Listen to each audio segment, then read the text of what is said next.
November 20th, 2004, 3 a.m. A woman calls 911. 911, what is your emergency? My husband saw somebody running from our neighbor's backyard. He went over to check on him. He's been stabbed. Okay, there's no way you can get a hold of your husband? Hang on a second, I'll just talk to him. Okay. I seen somebody just run out of the backyard. What did the person look like that was running out? Just in a black hat and a brown black jacket. You thought someone was stabbed? He's a good friend of ours. He's all bloody. Where is the blood on him? All over the front of him, as I could see, and on his bed. Police arrive and enter the house. They find the caller's neighbor, still in bed, stabbed to death. The victim is 65-year-old Neil Blattner, a retired maintenance worker. He spent his entire life in the small town of Lyons, Colorado. Everybody just came to know him as Neil. And they knew he was just a trustworthy guy that they could always count on, and if they needed something, then he'd just help out. He wasn't just Neil Blattner. He was a father, he was a grandfather. You know, he's a great-grandfather. He got along with everybody. He'd give you the shirt off his back, according to everybody that knew him. So it was very difficult for people to imagine who would have killed him. Ainsworth finds Neil's 2 wallets on the floor, emptied of the cash the victim usually carries.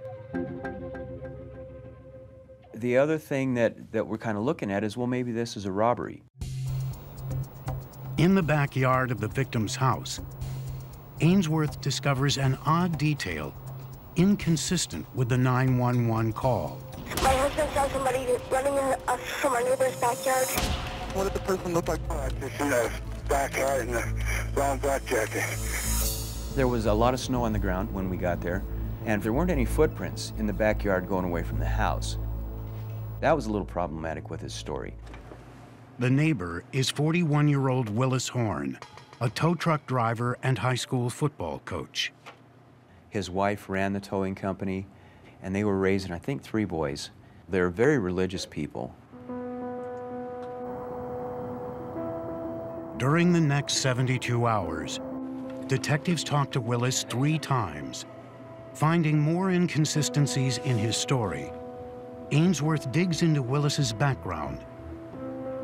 He doesn't have a criminal history, but Ainsworth discovers Willis has accumulated some large debt. Initially, Willis wasn't a suspect, but he's a guy that we've got to rule out.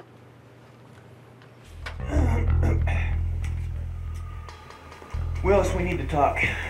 And I think you know we need to talk. It's probably been killing you for about 4 days. Ainsworth's style is pretty mellow. He likes to get into the suspect's personal space. He works himself in there. We need to talk about it because it's not going to go away.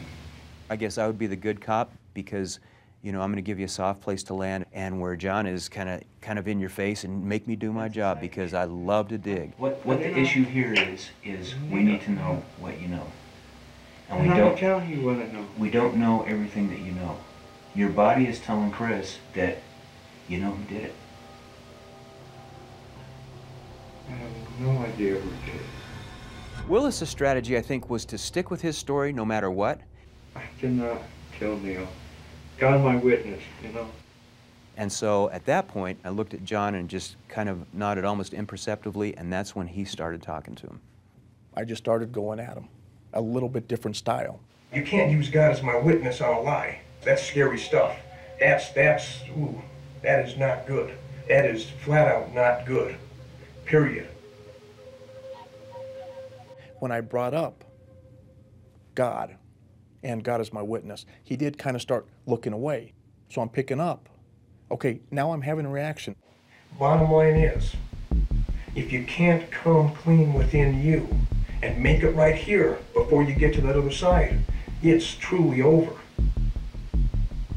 I'm looking at his demeanor with Ainsworth, and for me it changed a little bit. He seemed to be sitting up maybe a little more, and he was very tense. and just very focused on me. I'm feeling bad for you. But I'm also thinking, God, if the man is a man, he's going to tell me the truth. If he's truly a man, he's going to tell the truth. No matter what happens, at least he can hold his head high and say, I told the truth. He tried to rape me, okay? He tried to rape me. He tried to rape me. He tried. God. Oh.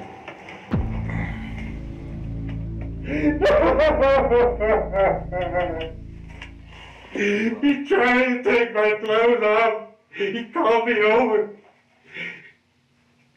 Deep breath, Willis. No, I don't want to go to jail, please. I remember thinking, finally, okay, let's talk about it. And I kind of leaned over, you know, kind of comforting, come on, you know, it's okay, it's okay. And he started crying. I didn't want to. I know you did. Deep breath, Willis. But he kept forcing me. He kept forcing me. Just tell us what happened. I come home at 1 o'clock. Went in, checked on my kids. Walked down, ran out of cigarette. And he comes, hollered out at me, come in for a minute, you need to talk to me. You're doing fine. He tried to force me on his bed. And I went into the kitchen. Just grabbed a knife to help protect myself because I didn't know. And as I walked in, he grabbed me and threw me on the bed again. And that's when I started to stabbing him. And then I go kill my neighbor.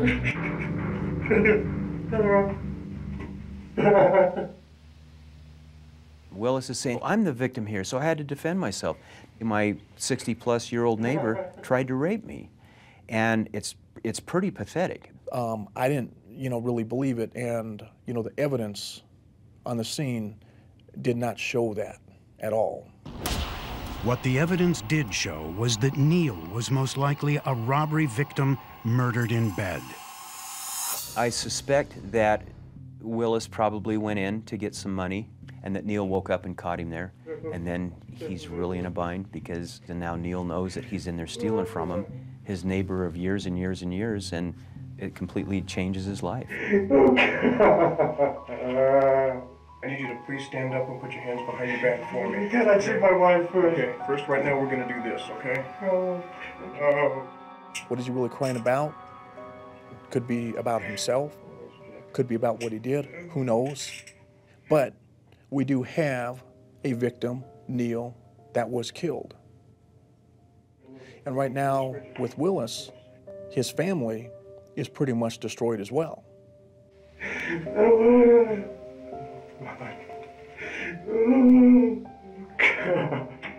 There are a lot of different tragedies in this case, as there are in any case. You have a whole community that's lost a community fixture. You have Neil Blattner's family, certainly, that has lost a father and a grandfather.